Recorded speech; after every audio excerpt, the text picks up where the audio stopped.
আপনি কি নির্বাচন করবেন কিনা? আমি এই বিষয়ে এখনো চূড়ান্ত কোনো সিদ্ধান্ত নেই নাই। আমি তো বললাম নির্বাচন করবো কিনা সেটা সিদ্ধান্ত নেই। আমি এটা আগেও বলেছি যে এনসিপিতেই যোগ দিব, এইটা ধরে নেওয়া বা এটা একটা করাটা উচিত না।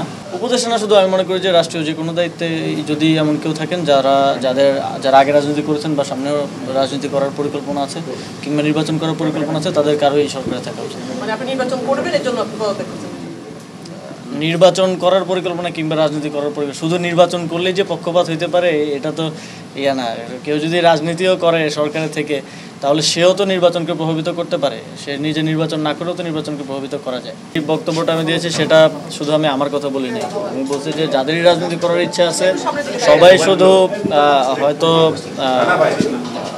কারণে, পরিচিতি বেশি হওয়ার কারণে আমার বা মাহফুজ ভাই বা ছাত্র উপদেষ্টাদের কথা বলে থাকেন, কিন্তু এই সরকারে তো আরও অনেকে আছেন যাদের পূর্ববর্তী রাজনৈতিক পরিচয় আছে, এখনও হয়তো আছে এবং সামনেও রাজনীতি করবেন কিংবা নির্বাচনও করবেন। সরকারের বিভিন্ন জায়গায় হয়তো আরও অনেক এরকম আছেন। আমি মনে করি যে সবারই তফসিলের পদত্যাগ করা উচিত, একটা স্বচ্ছ এবং সুষ্ঠু কোনো প্রকার প্রভাবমুক্ত নির্বাচন আয়োজনের জন্য। আপনি কি নির্বাচন করবেন কিনা? আমি এই বিষয়ে এখনও চূড়ান্ত কোনো সিদ্ধান্ত নেই নাই। আর যদি করেন তাহলে কি আপনার এলাকা থেকে করবেন?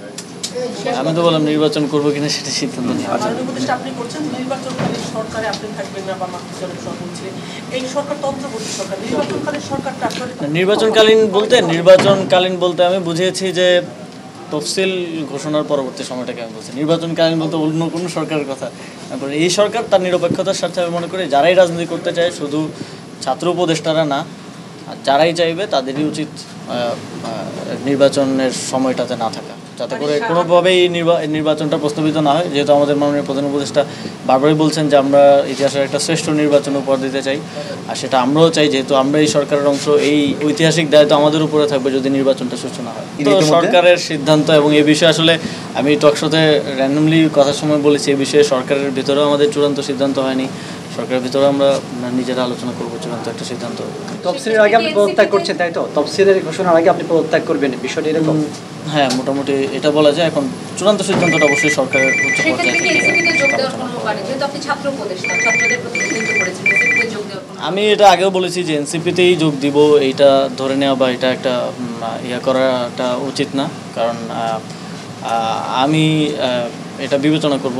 উপদেষ্টা না শুধু, আমি মনে করি যে রাষ্ট্রীয় যে কোনো দায়িত্বে যদি এমন কেউ থাকেন যারা আগে রাজনীতি করেছেন বা সামনেও রাজনীতি করার পরিকল্পনা আছে কিংবা নির্বাচন করার পরিকল্পনা আছে, তাদের কারোই এই সরকারে থাকা উচিত। মানে আপনি নির্বাচন করবেন, এর জন্য আপনি পদত্যাগ করছেন? নির্বাচন করার পরিকল্পনা কিংবা রাজনীতি করার পরিকল্পনা, শুধু নির্বাচন করলেই যে পক্ষপাত হইতে পারে এটা তো না। কেউ যদি রাজনীতিও করে সরকারের থেকে, তাহলে সেও তো নির্বাচনকে প্রভাবিত করতে পারে। সে নিজে নির্বাচন না করেও তো নির্বাচনকে প্রভাবিত করা যায়।